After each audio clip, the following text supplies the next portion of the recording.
Well, to go with the three poems that I read earlier from Emily Dickinson, I have three of her letters here that are bound beautifully in the volume 1 of the Norton Modern. I don't know why I bother to show these titles. They're all backwards. It's very strange. But I'm sure that you can deal, being the capable individuals you are. Emily Dickinson. Letter 261.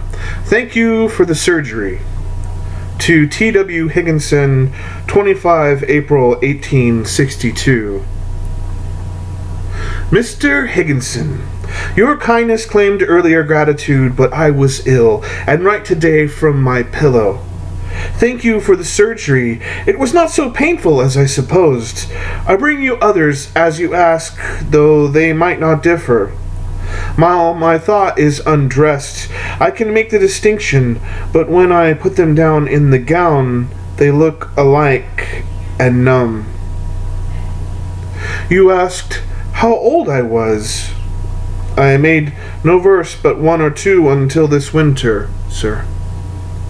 I had a terror. Since September I could tell to none, and so I sing as the boy does by the burying ground, because I am afraid. You inquire my books for poets. I have Keats and Mr. and Mrs. Browning. For prose, Mr. Ruskin, Sir Thomas Browne, and the Revelations. I went to school, but in your manner of the phrase, had no education. When a little girl, I had a friend who taught me immortality, but venturing too near himself, he never returned. Soon after, my tutor died, and for several years my lexicon was my only companion. Then I found one more, but he was not contented I be his scholar, so he left the land.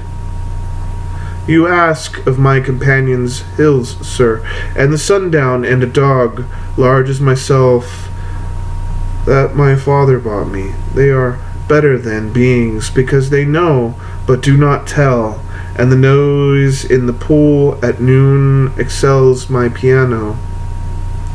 I have a brother and a sister. My mother does not care for thought, and father too busy with his briefs to notice what we do.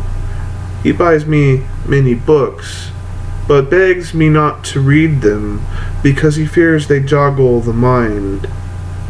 They are religious, accept me, and address an eclipse every morning, whom they call their father.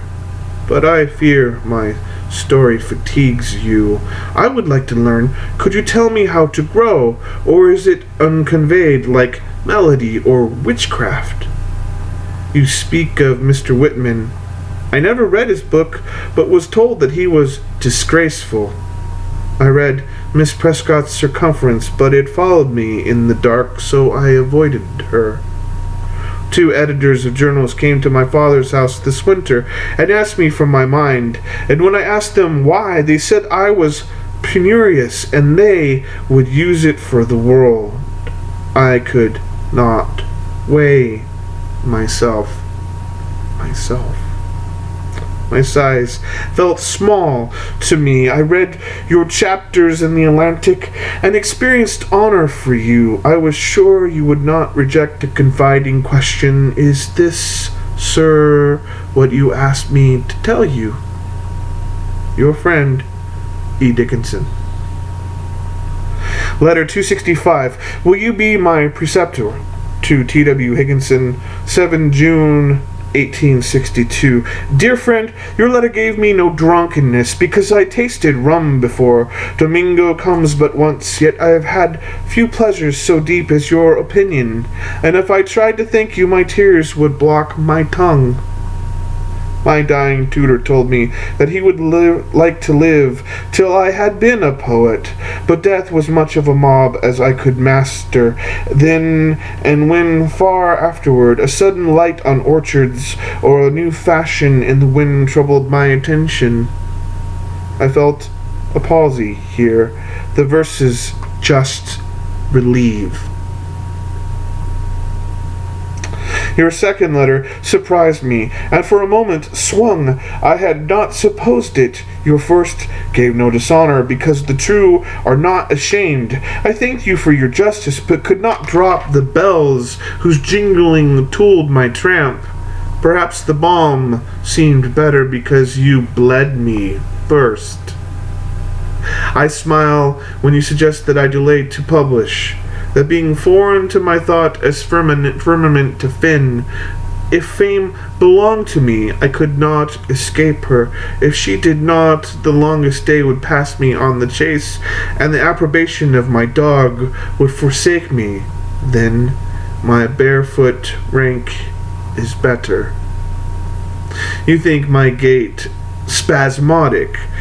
I am in danger, sir. You think me uncontrolled. I have no tribunal. Would you have time to be the friend you should think I need? I have a little shape. It would not crowd your desk, nor make much racket as the mouse that dents your galleries. If I might bring you what I do, not so frequent to trouble you, and ask you if I told Dick clear, 'twould be control to me.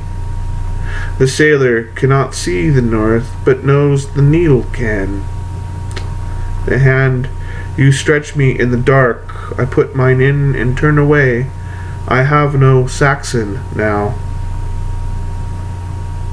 As if I asked a common alms, and in my wandering hand a stranger pressed a kingdom, and I bewildered stand. As if I asked the Orient, had it for me a morn, and it should lift its purple dikes and shatter me with dawn. But will you be my preceptor, Mr. Dickinson? Your friend, Emily Dickinson. Master for control of language. And she didn't even seek to publish it. It had to be found. Fucking A. Great poetry, even in the letters. God. If I just had 1 ounce of that. I digress. Letter 26. Oh, 268. Can't even do numbers right now. My business is circumference. To T.W. Dickinson, July 1862. Could you believe me without? I had no portrait now, but I am small like the wren, and my hair is bold like the chestnut burr, and my eyes like the sherry in the glass that the guest leaves. Would this do just as well? It often alarms father. He says death might occur, that he has molds those things in a few days of all the rest. He has molds of all the rest, but has no mold of me. But I noticed the quick wore off those things in a few days, and forestall the dishonor. You will think no caprice of me. You said, dark. I know the butterfly and the lizard and the orchis are not those your countrymen. I am happy to be your scholar, and will deserve the kindness I cannot repay. If you truly consent, I recite now. Will you tell me my fault, frankly as to yourself, for I had rather wince than die. Men do not call the surgeon to commend the bone, but to set it, sir, and fracture within is more critical. And for this preceptor I shall bring you obedience, the blossom from my garden, and every gratitude I know. Perhaps you smile at me. I could not stop for that. My business is circumference, and ignorance not of customs, but if caught with the dawn or the sunset see me, myself the only kangaroo among the beauty. Sir, if you please, it afflicts me, and I thought that instruction wouldn't take it away, because you have much business. Besides the growth of me, you will appoint yourself how often I shall come without your inconvenience. And if at any time you regret you received me, or I prove a different fabric to that you supposed, you must banish me.